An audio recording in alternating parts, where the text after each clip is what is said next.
ডিপজলের অমানুষ হলো মানুষ মুক্তি পাচ্ছে আজ। শহর থেকে পড়াশোনা শেষ করে গ্রামে ফিরেন মায়া।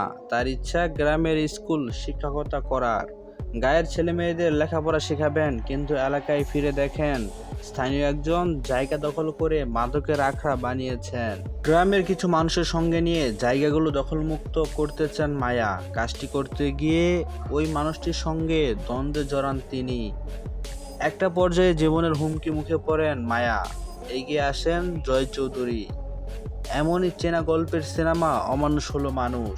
বৈষম্য ছাত্র আন্দোলন ঘিরে অনেক সিনেমায় মুক্তি পায়নি, তবে আজ শুক্রবার ঢাকার দেশের 21টি প্রেক্ষাগৃহে মুক্তি পাচ্ছে ছবিটি। মুক্তির প্রসঙ্গে পরিচালক মনতাজুর রহমান আকবর বলেন, গত মাসে মুক্তির কথা ছিল, কিন্তু ছাত্র আন্দোলনের কারণে পিছাতে হয়েছে। যদিও আন্দোলনের রেশে দর্শকরাও এখনো শেষ হয়নি।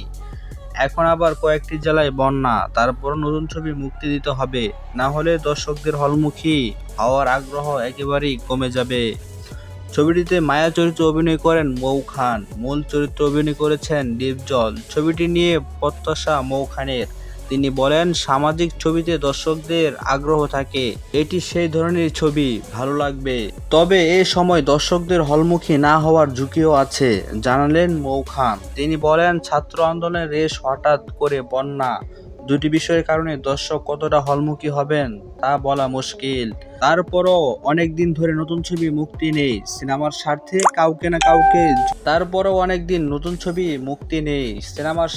কাউকে না কাউকে ঝুঁকি নিতেই হবে। এছাড়াও আরো অভিনয় করেছে জয় চৌধুরী। বন্ধুরা, এই সিনেমাটি আপনার নিকটবর্তী হলে অবশ্যই দেখবেন। সিনেমাটি কেমন হয়েছে অবশ্যই আমাদের কমেন্ট বক্সে জানিয়ে যাবেন। আমাদের চ্যানেল নতুন হলে চ্যানেলটিকে সাবস্ক্রাইব করে বেল আইকনটি বাজিয়ে দিবেন। পরবর্তী সকল আপডেট পেতে আমাদের সাথেই থাকুন। ধন্যবাদ।